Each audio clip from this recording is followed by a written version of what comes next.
안녕하세요. 홍성규의 진보TV 주간 뉴스 브리핑 세상을 보는 눈. 벌써 2월 셋째 주입니다. 2월 20일자 방송 시작하겠습니다. 오늘의 첫 번째 소식은요. 지금 대선이 한창입니다. 사실은 20일도 채 남지 않았는데 이번 대선과 관련해서는 많은 분들이 말씀하시는 게 노동이 이것저것 기후위기라든지 한반도의 평화라든지 통일이라든지 사실은 정책적인 대결과 고민이 거의 다 실종이 됐잖아요. 그 중에서도 많은 사람들이 안타까워하고 또 분노스러워하는 것 중에 하나가 바로 노동이 실종된 선거라는 건데요. 이와 관련한 소식 가지고 와봤습니다. 민중의 소리에 나왔던 기사인데요. 제목이 이재명, 윤석열, 안철수 비정규직 문제와 관련해서 질의에 대한 답변을 거부했다는 소식입니다. 그래서 노동 없는 대선이 현실화됐다라는 이야기인데요. 비정규직 노동자들이 유력 대선 후보들에게 비정규직 정책을 질의를 했지만 답변조차 하지 않았다며 노동 없는 대선이라고 비판을 했습니다. 지난 18대와 19대 대선에서 거대 양당을 포함한 모든 대선 후보들이 비정규직 정책을 발표한 것과 사실은 무척 대조되는 것이고, 분노스러운 것은 이게 촛불혁명 이후에 문재인 정권 들어서고 나서 5년이 지나고 나서 맞는 대선이잖아요. 사실은 훌쩍 미래로 앞으로 나아가기를 바랬지만 이번 대선은 굉장히 실망스러운 것 같습니다. 왜 이번 대선이 이렇게 됐을까? 사실 여러모로 찬찬히 뜯어볼 필요가 있겠죠. 비정규직 이제 그만 1100만 비정규직 공동투쟁이라는 이 비정규직 철폐를 위한 운동본부 같은 조직이 있죠. 여기서 지난 17일 날 민주노총에서 기자회견을 열었어요. 이 20대 대선 후보 중에서 7명에게 질의서를 보냈어요. 더불어민주당 이재명, 국민의힘 윤석열, 정의당 심상정, 국민의당 안철수, 기본소득당 오준호, 그리고 노동당 이백윤, 진보당 김재현 후보까지 총 7명의 후보들에게 질의서를 보냈는데요. 노동 현장의 목소리를 반영해서 총 10개의 요구안을 토대로 18개의 세부 정책을 마련을 해서 이에 대한 입장을 각 후보들에게 물어봤는데요. 이 10개의 요구안 내에는 다들 짐작하시는 것처럼 비정규직 철폐, 그리고 특수고용이나 플랫폼 이주 노동자와 관련한 노동 기본권 보장, 계속 사회적인 이슈였죠. 5인 미만 사업장에서 노동권을 보장하는 문제, 중대재해처벌법의 전면 개정, 그리고 여성 및 장애인 등 소수자 차별적인 관행 및 제도 개선, 이런 주요한 노동 현안에 대한 이런 문제들이 담겼고요. 이 공동투쟁에서는 대선 캠프에 아까 7개라고 말씀드렸잖아요. 정책 담당자와 직접 전화통화도 하고 메일로 정책 질의서를 보내고 2주간의 기한을 주었는데, 그리고 그 이후로 계속 재촉하고 확인을 했는데 실제 정책 질의에 답변을 준 곳은 4곳밖에 되지 않았다는 겁니다. 이들과 달리 답변을 보낸 후보들은 심상정, 김재현, 이백윤 이렇게 3명의 후보였는데요. 이 후보들은 비정규직 제도를 근본적으로 폐기하는 것에 동의를 하고 비정규직 노동자들이 처한 현실을 타파할 구체적인 대안을 내놓았다고 이 공동투쟁은 전했습니다. 다만 기본소득당의 오준호 후보의 경우에는 비정규직 자체의 축소와 폐지 방향에는 동의를 하지만 현실적인 어려움이 있어서 반대한다고 답변한 것으로 나타났습니다. 또 다른 소식도 하나 관련해서 전해드릴게요. 매일노동뉴스에 배병길 한국비정규노동센터 상임활동가가 기고했던 칼럼과 관련한 글입니다. 일단 비정규직 문제가 굉장히 심각하다. 통계청이 발표한 작년 8월의 경제활동 인구조사를 보면 지난해 비정규직 규모는 900만 명을 넘어서, 이게 통계청이니까 공식적인 자료잖아요. 902만 명으로 나왔고 전체 임금 노동자 중에서 비정규직의 비율은 43%, 거의 절반에 육박하죠. 그러나 민주노총을 포함한 노동계에서는 어떻게 보고 있습니까? 전체 2100만 명의 노동자들 중에서 1000만 명이 넘는, 그래서 실제로는 절반이 넘는 노동자들이 현재 비정규직 노동자로 일하고 있다, 이렇게 이제 분석을 하고 있는데, 이 한국 비정규 노동센터를 비롯해서 8개의 학술 사회단체가 주요 4개 정당, 여기는 이제 4개 정당 후보들에게만 질의서를 보낸 거예요. 더불어민주당, 국민의힘, 정의당, 국민의당, 그래서 비정규직 정책 질의서를 전달을 했는데요. 이재명, 윤석열, 심상정 후보는 답변을 보내왔고, 여기서도 안철수 후보는 끝내 답변이 없었다고 하네요. 안철수 후보가 아마 최근에 지지율도 좀 오르는 것 같고 캐스팅 보트를 쥐는 것 같고 단일화를 한다 만다 하면서 뭔가 정책 선거를 선도하는 것처럼 보이더니만 요렇게 보니까 사실은 답변을 하고 있지 않다라는 것이 드러나고 있네요. 근데 이 칼럼에서 꼬집고 있는 건 이런 거예요. 예를 들면 답변을 보낸 세 후보가 모두가 다 뭐 잘했냐 못했냐 이런 것을 물으려고 하는 것도 아니고, 세 후보가 30개 문항 중에서 13개의 공통으로 찬성을 했다. 이 13개의, 그러면 이 세 후보 중에서 누가 대통령이 되든지 간에 이 13개에 대해서는 책임을 지고 실행을 해야 되는 거 아니냐 라고 사실은 꼬집고 있는 거죠. 크게 보면 비정규직 차별 처우를 완화하고 정규직, 비정규직 임금 등 노동 조건의 격차를 줄이고 비정규직 사용 인센티브를 축소하는 접근법과 심각한 사용자의 저항이나 노사 간 이해관계 충돌 없이 비정규직을 포함한 모든 노동자들에게 사회 안전망을 제공하는 노동자 보호 정책들, 여기에 대해서 크게 13개 항목에서 동의를 했다는 겁니다. 누가? 여기서 보낸 질의서에 대해서 이재명 후보, 윤석열 후보, 심상정 후보가 공통적으로, 그러니까 더 많이 동의한 후보도 있지만 전체 30개 문항이었거든요. 근데 세 후보 모두 13개에 대해서는 공통적으로 동의를 했다는 거예요. 생명이나 안전 관련 업무의 직접 고용, 그리고 정규직 채용 문제라든지 위험의 외주화, 이것도 굉장히 좀 심각한 문제잖아요. 건설 현장을 특히 필두로 해서 위험의 외주화에 대한 금지 확대, 그리고 원하청 공동 노사 협의회를 개최를 할 것, 초단시간 노동자 차별처우 법 규정 폐지, 전국민 고용보험제, 전국민 상병수당 도입, 고용 불안정 수당을 지급한다든지 공공부문의 좋은 일자리 창출, 이렇게 한 13개 부분에 대해서는 동의하는 답변서를 보냈습니다. 이 노동이 실종된 대선이라는 것은 굉장히 심각한 문제입니다. 왜냐하면 대한민국 대부분의 나라에서 노동자는 전체 국민들 중에서도 가장 큰 분야를 차지하고 있잖아요. 근데 대한민국처럼 노동이 경시되고 멸시되고 천대받는 이런 나라는 또 주요 나라들 중에서도 찾아보기 어려울 정도죠. 대한민국이 앞으로 한 발짝 나아간다고 하는 건 우리 노동자들의 실생활에서 지금보다는 좀 더 나은 수준의 이 존중과 처우와 대접을 받는 것과 다르지 않은 얘기라는 겁니다. 이런 질의서들로 다 가름할 수는 없겠습니다만은 약속했던 것들은 최소한으로 지키면서, 그리고 남아있는 이 대선 기간 중에서라도 주요한 민생 의제들이 주요하게 좀 논의가 되었으면 하는 바람을 가지게 됩니다. 두 번째 소식은 사회면 소식 준비했는데요.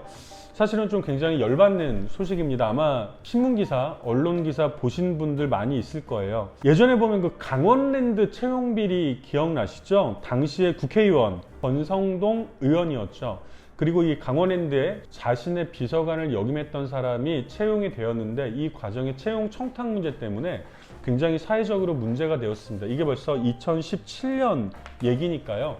5년이 된 얘기인데 여기에 대해서 대법원 판단이 나왔어요. 근데 이 대법원 판단이 모두를 다 굉장히 충격스럽게 했죠. 왜요? 청탁을 했던 사람은 무죄가 나왔고 청탁을 받은 사람만 유죄를 냈다는 겁니다. 지난 17일 날 대법원 일부, 주심은 노태학 대법관인데요. 강원랜드 채용비리 의혹의 핵심 인물인 권성동 국민의힘 의원과 최홍집 전 강원랜드 사장에게 서로 다른 판단을 내놨다는 거죠. 채용의 청탁자로 지목된 권 의원에게는 무죄를, 권 의원실의 비서관 등을 채용하도록 지시한 최 전 사장에게는 징역 3년형을 확정을 한 겁니다. 두 사람의 하급식 판결문에는 권성동 의원 밑에서 비서관으로 일했던 김아무개 씨를 강원랜드에서 채용한 것이 죄가 되는지를 아주 길게 설명을 하고 있는데요. 하지만 당시에 이 최홍집 사장이, 강원랜드 사장이 왜 이 비서관 출신의 김 씨를 채용을 하는데 노력을 기울이고 정성을 기울였는지에 대해서는 제대로 된 설명이 하나도 없다는 거죠. 이 하급심 판결문에서. 최 전 사장의 판결문에는 왜가 없다는 겁니다. 청탁을 받아서 채용을 했는데 어떤 청탁을 받았는지에 대한 설명이 없다는 거예요. 당시 김 씨가, 이 사람은 이제 비서관 출신이죠. 어떤 배경에서 공기업 사장에게 직접 자신의 이력서를 건네주면서 채용을 부탁할 수 있었는지, 이런 게 이제 핵심적인 문제잖아요.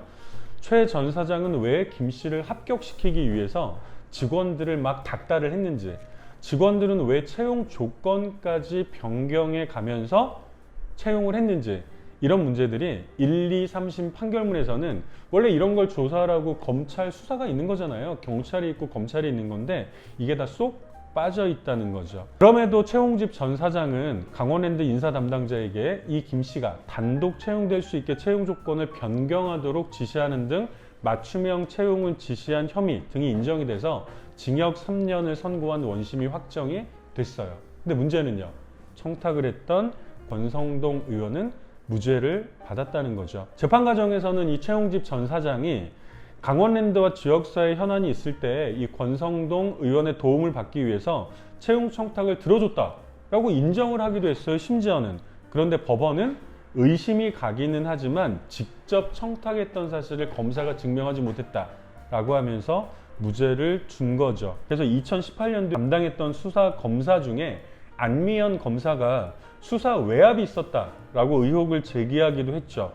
그리고 당시 상황을 잘 아는 검찰 관계자는 판결이 나오고 나서 뭐라고 얘기했냐면, 당시 수사 때 검찰 내부에서는 권성동 의원이 항상 검찰 편을 들어주는데 이렇게 사건에 연루가 되게 돼서 미안하다는 얘기까지 돌았다는 겁니다. 권성동 이 전 의원이 검사 출신이거든요. 이 권성동 의원이 수사를 받았던 당시에 법무부와 검찰을 소관기관으로 둔 국회 법제사법위원회 위원장이기도 했습니다. 느낌이 좀 오시죠? 검사 출신이고 당시에 법사위의 위원장이기도 했고, 그러니까 이제 그 사람만 건드리지 못했다는 거죠. 이 건만 놓고 보더라도 지금 2022년이잖아요. 여전히 2022년 대한민국 사회에서는 우리는 경찰의 수사는 공정한가? 검찰의 수사는 공정한가? 이런 데 대해서 강하게 의심을 품지 않을래야 안 품을 수가 없는 상황이죠. 검찰개혁이 왜 중요한지, 정말로 중요한지 보여주는 또 하나의 열받는 판결이라고 할 수가 있습니다. 민중의 소리에 나왔던 그레고리 에릭의 칼럼입니다. 그레고리 에릭 그러면 누군지 잘 모르시겠죠? 예, 전 세계적으로 유명한 국제 정치학자니까 아마 칼럼을 썼을 텐데, 제목이 정치적 갈림길에 선 한국이에요. 근데 칼럼이 좀 굉장히 길어요. 제가 이 칼럼을 다 소개를 해드리려고 하는 건 아니고, 예를 들면 이런 거죠. 분단 상태인 한반도에서 이번 대선 같은 경우는 남북 관계에서는 한반도의 평화라든지 이어지면서 동북아 지역의 평화라든지 세계 평화까지 이어지면서 굉장히 중요한 이 갈림길에 서 있다, 이번 대선을 두고. 다들 그렇게 생각하시잖아요. 그런데 이 칼럼은 아마 시간이 되시면 전체적으로 한번 쭉 읽어보셔도 좋겠는데, 한반도 문제에 대해서는 우리가 가장 잘 알고 있다고 생각을 하면서도 우리는 사실은 이 남쪽 사회 내에서만 보는 시야에 갇혀 있을 수도 있어요. 이 객관적이고 공정한 시야를 갖는다는 것이 얼마나 어려운가 라고 하는 부분을 저도 매 순간 느끼게 되는데, 이 칼럼에서 이제 몇 가지 정말 그렇지, 이게 당연한 건데 라는 사실들을 좀 읽어드리려고 제가 이 칼럼을 준비를 했습니다. 일단은 북한과 미국 사이의 갈등과 관련해서는 핵 문제라든지 최근에도 미사일 문제라든지 그런 거 보셨죠? 유엔에서 유엔 안보리에서 규탄 성명을 내고 제재를 강화하겠다, 이런 얘기가 계속 나오고 있는데, 이 필자는 이렇게 얘기를 하죠. 이 사안과 관련해서 미국이 우려하고 있는 핵심은 무엇이냐? 그것은 미국은 작은 나라 하나가 스스로를 방어할 수 있게 되는 것 자체가 미국의 선택권을 제한하는 나쁜 선례라고 생각한다. 약간 좀 말이 어려울 수 있는데, 예를 들면 왜냐면 자기 맘대로 해야 되는데 이 나라를 맘대로 하지 못한단 말이에요. 근데 웃긴 얘기죠, 사실은. 아니, 모든 나라가 자기 나라의 결정권이라든지 판단권이라든지, 물론 전쟁이나 이런 것 말고 자기 나라의 평화를 지키는 것, 경제를 발전시키는 것, 살고 있는 국민들의 생활을 향상시키는 것, 이 모든 것 주권에 속하는 거잖아요. 이 주권을 각각 행사하는 것 자체에 미국이란 나라가 굉장히 불편함을 갖고 있다는 거예요. 이게 사실은 북한을 끊임없이 쪼는 이유가 되기도 한다는 거죠. 한번 들어보세요. 서방 정부와 언론은 북한의 미사일 실험을 습관적으로 위협이나 도발로 규정하면서 유사한 실험을 하는 다른 나라들은 비난하지 않는다. 북한에서는 미사일 한 발만 쏘더라도, 무슨 실험을 하더라도 난리를 치면서 비슷한 실험을 하는, 심지어 우리나라 인공위성을 쏘올린다고 뭐라고 하는 사람이 없잖아요. 근데 북에서는 인공위성을 쏘올렸다라고 얘기를 하는데 그거 미사일이지, 대륙간 탄도미사일이지, 이러면서 자꾸 딴지를 걷는다는 거죠. 북한과 마찬가지로 핵 확산 금지 조약 비회원국인 인도는 지난해 10월 27일 날 대륙간 탄도미사일을 발사했지만 아무도 이를 신경 쓰지 않았다. 인도타임스가 이를 중국을 향한 엄중한 경고라고 표현을 했듯이 미국은 오히려 이것을 반겼을 것이다. 왜? 중국의 위협적인 행동을 했으니까. 진짜 기가 막힌 일이죠. NPT 회원국이 아닌 나머지 두 핵 보유국, 예를 들면 이스라엘과 파키스탄인데요. 이 두 국가의 탄도미사일 프로그램 또한 미국 정부와 언론으로부터는 전혀 주목을 받지 않았다. 오직 누구한테만 눈을 치켜뜨고 있는 거예요? 북한에만 눈을 치켜뜨고 있다는 거죠. 이것은 명백한 이중잣대다. 맞죠? 유엔으로부터 미사일 실험이 금지된 국가는 북한이 유일하며, 이것도 정말 웃긴 일이죠. 유엔이라는 곳에서, 국제연합에서 미사일을 실험하면 안 돼 라고 금지를 당한 국가는 북한이 유일하다는 거예요. 또 이거를 어겼다는 이유로 전 국민을 대상으로 하는 전쟁에 버금갈 정도의 가혹한 경제 제재를 받고 있는 나라도 북한이 유일하죠. 북한이 했다고 하면 순항 미사일이나 극초음속 미사일의 발사처럼, 요거는 사실 순항 미사일이나 극초음속 미사일은 금지되지 않았어요. 근데 이것만 해도 또 난리가 난다는 거죠. 토머스 그린필드는 최근 북한의 실험을 공격이라고 묘사하면서 북한 사람들에 대해서 압력을 계속 강화할 거라고 선동하기도 했다. 또 안토니오 구테우스 유엔 사무총장이죠. 북한이 1월 30일 발상한 화성 12형 중거리 탄도 미사일을 2018년 북한이 선언한 모라토리엄 위반이자 유엔 안보리 결의 위반이라고 규탄을 했는데요. 이거 자체가 명백한 거짓말이다. 왜냐하면 북한의 자발적 모라토리엄 선언은 장거리 탄도 미사일에 관한 것일 뿐이다. 사실은 여기까지 드러난 것처럼 북한은 자신이 금지되지 않은, 그러니까 금지를 당하는 것도 북한이 유일한데, 금지되지 않은 일을 하더라도 마치 그것이 금지가 된 일을 하는 것처럼 계속해서 공격을 하고 규탄을 하고 제재를 하고 있다는 거죠. 그렇다면 미국과 서방은 왜 유일하게 북한만 처벌하는 걸까? 이것은 바로 미국의 선전에 의한 노란하는 일이라는 겁니다. 왜? 미국이 뭐라고 얘기를 하냐면 미국의 평화와 안보, 그리고 세계에 심각한 위협이 된다고 계속 떠들어대는데, 여기에 대해서 검증을 하는 것이 아니라 미국 말을 계속 따라간다는 거예요. 전 세계가. 소위 서방 언론이라고 이야기하는 사람들이. 미국 관리들이 이런 표현을 써도 조롱을 당하지 않는 걸 보면 미국의 선전이 얼마나 효과적이었는지 알 수 있다. 한국 전쟁이 끝난 지 거의 70년이 됐다. 그동안 북한은 평화를 유지해 왔고, 미국은 거꾸로 수많은 나라들을 침공하고 폭격했으며 외국 정부들을 무너뜨리고 전 세계에 군사기지를 몇 개 정도 있대요. 800개 정도 있다는 거 아닙니까? 전 세계에. 군사기지를 확장해서 다른 국가들을 위협하고 수천 명의 민간인들에게도 무인 드론 공격을 통해서 살해를 하기도 했다. 북한에 대한 미국과 서방의 인식은 이런 현실과는 완전히 반대되는 일이다 라는 이야기들이 담겨 있어요. 그래서 이런 이야기들을 좀 공유를 해보고자, 사실은 좀 환기가 되잖아요. 우리도 이 한반도 내에서 국제 소식을 들을 때는, 특히 우리가 바로 이 곁을 맞대고 있는 북한의 소식을 들을 때도 서방 언론들을 통해서 듣는 경우가 굉장히 많이 있고, 마치 북한은 깡패 국가 내지는 뭐 전쟁을 좋아하는 국가, 이렇게 사실은 착시 현상을 좀 갖고 있다는 거예요. 이런 부분에 대해서 조금은 환기가 필요할 것 같아서, 그리고 좋은 글이라서 제가 한번 소개를 시켜드렸습니다. 칼럼이 좀 길어요. 한번 천천히 읽어보세요. 얼마 전에 이제 바로 엊그제죠. 베이징 올림픽이, 동계올림픽이 끝났습니다. 이 베이징 올림픽 관련해서 이 홍성규의 진보TV 주간 뉴스 브리핑에서는 올림픽 소식도 전해줘요. 스포츠 소식도. 대단하죠? 네. 이게 한겨레 신문에 나왔던 건데요. 제목 자체가 흰 올림픽. 여기서 흰이 뭐냐면 검고 희고 이럴 때 흰이에요. 흰 올림픽 이상하지 않나요? 무슨 말일까요? 예, 인종차별과 관련된 이야기입니다. 미국의 흑인 선수가 3%밖에 안 되는 이유는? 이라는 내용입니다. 미국에서는요, 지금 2월 달이 흑인 역사의 달이라고 해요. 저도 처음 들어봤는데 1976년도에 미국 연방정부가 공인한 이래 해마다 2월 달이 되면, 그러니까 마치 이제 기념 달처럼 미국에서는 2월 달을 흑인 역사의 달이라고 기리는 거예요. 근데 2월 달이 되면 미국 전역에서 아프리카계 미국인들의 역사 문화를 기리는 행사가 열린다고 하네요. 이건 스포츠도 마찬가지라고 합니다. 그런데 겨울 올림픽으로 눈을 돌려보면 흑인 역사의 달은 무색해진다. 이번 베이징 겨울 올림픽에 참가한 미국 선수단이 모두 몇 명이냐면 225명이에요. 근데 이 중에서 흑인은 7명 뿐이라고 합니다. 퍼센티지로 따지면 3.1%, 100명 중에 3명 정도만 흑인이라는 거예요. 뭐 여름 같은 경우는 어땠을까요? 지난해 여름에 도쿄올림픽에서는 627명 중에서 흑인 선수가 129명, 이때는 20%가 넘었네요. 그러니까 5명 중에 1명 정도는 여름 올림픽에서는 흑인이었다는 거죠. 근데 문제는 동계올림픽으로 오니까 100명 중에 3명으로 뚝 떨어졌다는 겁니다. 이번 베이징 대회 참가 선수 전체 명단을 확대하면, 그러니까 지금 이거는 미국의 경우인데요. 미국은 몇 프로라고요? 흑인 선수가 3%였다고요.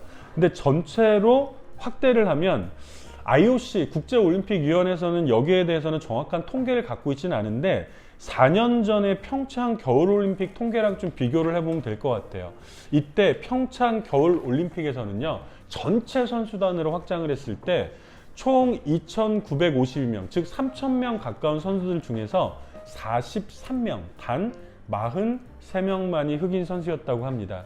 퍼센티지로 따지면 1.45%, 1.5% 정도가 되는 거죠. 질문이 이런 거죠. 겨울올림픽은 왜 이렇게 하얄까? 백인들이 주로 흑인 선수들은 이렇게 배제가 되면서, 사실은 누구나 상식적으로 생각해 볼 수 있는 건 아프리카 쪽에서는 사실은 겨울 스포츠가 좀 있기가 어렵잖아요. 근데 이것만으로는 설명이 되지 않는다. 왜? 서구 국가들 중에는 예를 들면 미국이나 캐나다나 프랑스 이런 나라들은 흑인들의 비율이 높거든요. 그럼 이런 나라들 같은 경우에는 예를 들면 이제 아프리카 쪽 나라들이 아니라 이렇게 흑인 비율이 높은 나라들에서도 왜 흑인 선수들이 많이 나오지 못하고 있을까? 여기에 대해서 전문가들은 경제적, 사회적 접근성의 격차를 지적을 합니다. 아마 다들 유추가 되실 거예요. 추측이 좀 되시죠? 겨울 스포츠는 여름 스포츠, 예를 들면 농구라든지 뭐 육상이라든지 이런 거랑 다르게 공과 뛸 공간만 있으면 되는 종목들이 아니다. 이 종목들은 어떤 경우에는 골프나 테니스보다도 더 많은 경제력을 필요로 한다. 겨울 스포츠는 비싸고 이는 상대적으로 경제력이 약한 흑인들의 진입을 가로막고 있다는 거죠. 이런 환경은 문화적인 악순환으로 이어지죠. 접근성이 낮으니까 흑인 커뮤니티 내에서는 겨울 스포츠의 재미를 알려줄 사람들도 없고, 또 훌륭한 뭐 이렇게 동경하는, 내지는 나도 저 선수처럼 되고 싶어. 예를 들면 우리도 이번에도 그런 얘기 하잖아요. 그 피겨 스케이팅 이런 걸 보면 김연아 키즈 이런 얘기 하죠. 뭐 골프 같은 경우도 박세리 키즈 이런 얘기는 한단 말입니다. 나도 박세리처럼 되고 싶어, 김연아처럼 되고 싶어. 이런 흑인 커뮤니티 내에서는 이런 그 우상이 되는 선수들, 동경이 되는 선수들도 없다는 겁니다. 예를 들면 마이클 조던이나 이런 선수들을 보면서 동경했던 흑인 커뮤니티 내에서는 농구 선수가 되기도 하지만 겨울 스포츠 내에서는 이런 자원이라든지 이런 것들이 절대적으로 부족하다는 거죠. 그래서 이 칼럼에서는 이 불균형을 바로잡기 위해서는 이 지원, 예를 들면 아까 사회적, 경제적 이 불평등, 이로부터 사실은 이제 이 격차가 출발된다고 했잖아요. 이런 지원도 필요하고 우상도 필요하다. 이런 이야기를 하고 있습니다. 올림픽에서는 좀 다양한 또 여러 가지 요소들을 볼 수 있기도 합니다. 이번에 이제 여러분도 많이 알고 계시죠? 홍세화 선생님 칼럼을 소개를 해드릴게요. 대전환의 시대 칠레 인민의 도전. 제가 무슨 얘기할지 이미 아시겠죠? 칠레에서 30대 사회주의자 젊은 대통령이 나왔다고 그 소식은 전해드렸었는데, 다시 한번 이 소식 한번 확인을 해보려고요. 그래서 전체 칼럼을 소개시켜 드리려는 건 아니고 재헌의회와 관련한 이야기를 좀 드리려고 이 칼럼을 가지고 왔어요. 재헌의회는 뭐냐면 헌법을 다시 만드는 의회잖아요. 지난번에 그 칠레에서 결선 투표에서 당선됐던 가브리엘 보리치 이 대통령이 당선 후보로 선출됐을 때 발언했던 게, 칠레가 라틴 아메리카에서 신자유주의의 요람이었다면 또한 그 무덤이 될 것이다. 이렇게 이제 멋진 말을 했는데요. 사실 이 칠레는 우리나라랑 비슷한 면도 좀 많은 나라라고 합니다. 칠레는 한국과 함께 OECD 국가들 중에서 가장 불평등한 국가에 속한다. 부유층의 10%가 전체 부의 60% 가까이 차지하고 있고, 하위 50%, 즉 인구의 절반이 전체 부의 10%도 차지하고 있지 못하다. 우리나라랑 좀 많이 비슷하죠? 그리고 뭐 조세 부담률이 20% 수준에 머물러서 복지 후진국이라는 점에서도 우리나라와 비슷한 모습을 보이고 있다. 분단 체제 하에서 대한민국이 굉장히 좀 우경화된 사회라는 점을 고려하면 독재 체제 이후의 정치적 궤적에서도 두 국가는 비슷한 양상을 보인다. 그런데 칠레에서는 이번에 30대 젊은 사회주의자 대통령이 당선이 됐습니다. 오늘 제가 이 말씀드리려고 하는 핵심 읽어드릴게요. 오늘날 칠레에서 보리치 후보가 대통령에 당선된 것 이상으로 중요하게 바라봐야 될 점이 바로 재헌의회의 구성이다. 즉 대통령 하나를 바꾸는데 그치지 않고 이 나라의 틀을 원점에서 근본적으로 재구성하기 위해서 헌법을 다시 만드는 의회를 다시 구성을 했다는 거예요. 국민 10% 이상의 의견 수렴 과정과 헌법 개정을 거친 뒤 새 헌법을 만들자라고 하는 이 새 헌법 제정에 대해서 찬성 여부를 묻는 국민투표에서 무려 78%, 80%에 이르는 칠레 국민들이 찬성을 했다는 거 아닙니까? 그래서 155명의 재헌의회 의원이 비례대표제로 선출이 되었다고 합니다. 남녀 동수의 원칙이 적용이 돼서 여성이 77명, 남성이 78명으로 구성이 됐고요. 10개 원주민, 칠레 같은 나라는 원주민이 전체 인구의 약 10% 정도를 차지한다고 합니다. 이 10개 원주민에게 17명의 의원이 할당이 되었대요. 보니까 딱 차지하고 있는 인구 비율보다 조금 더 할당이 된 것 같아요. 그리고 의장에는 마푸체족 원주민인 엘리사 롱콘이 선출이 되었다고 합니다. 그동안 기성 정당의 기득권 구조, 금권 정치, 지역 토호 등 실력자들의 연고 등이 작용하는 대의제 아래에서 배제되어 왔던 무소속이나 여성 원주민 다수가 재헌의회에 참여하게 된 것이죠. 이 새 헌법은 올해 하반기에 국민투표에 붙여질 전망이라고 하는데요. 새로운 방식으로 선출된 재헌의회가 제정한 새로운 헌법 질서 아래서 새로운 정치 질서가 칠레에서 새로운 대통령과 함께 펼쳐질 참이라고 합니다. 물론 미래가 이게 엄청난 기대와 희망으로 갈지 좀 우려가 많을지 이거는 아무도 모르겠죠. 그런 어쨌든 칠레는 지금 굉장히 중요한 실험을 하고 있는 것임에는 틀림이 없습니다. 국민들의 전폭적인 지지와 함께. 사실 이 꼭지를 아마 지난번에 한번 소개를 시켜드렸을 텐데 다시 한번 소개를 시켜드리는 이유는 우리 대한민국 또한 우리의 미래를 바꾸기 위해서 어떤 고민과 설계를 해볼까에 저는 충분한 많은 영감을 주고 있다고 생각을 합니다. 재헌의회를 구성을 했잖아요. 사실 문재인 대통령 촛불혁명 끝나고 나서 당선이 됐을 때 우리도 무슨 얘기했어요? 87년 체제 이런 얘기 많이 했죠. 30년 전에 직선제를 쟁취했던 1987년 개정 헌법에서 한 발짝도 나가지 못했고 시대는 30년이 흘렀으니까 우리도 헌법을 곳곳을 좀 뜯어 고쳐야 되지 않냐. 거의 재헌 수준으로 뜯어 고쳐야 되지 않느냐.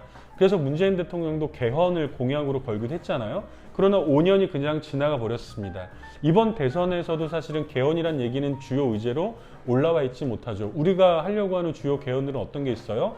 토지 국유제를 담는다라든지 노동자들의 권리 그리고 일하는 사람들의 권리를 좀 더 직접적으로 담는다든지 무엇보다 만 40세 이상만 대통령에 출마할 수 있다. 이런 말도 안 되는 규정들을 좀 뜯어 고친다든지 이런 풍부한 이야기들 그리고 기후위기 문제라든지 우리 대한민국의 미래와 관련해서 꼭 들어가야 될 문제들을 담자라는 이야기들이 있잖아요.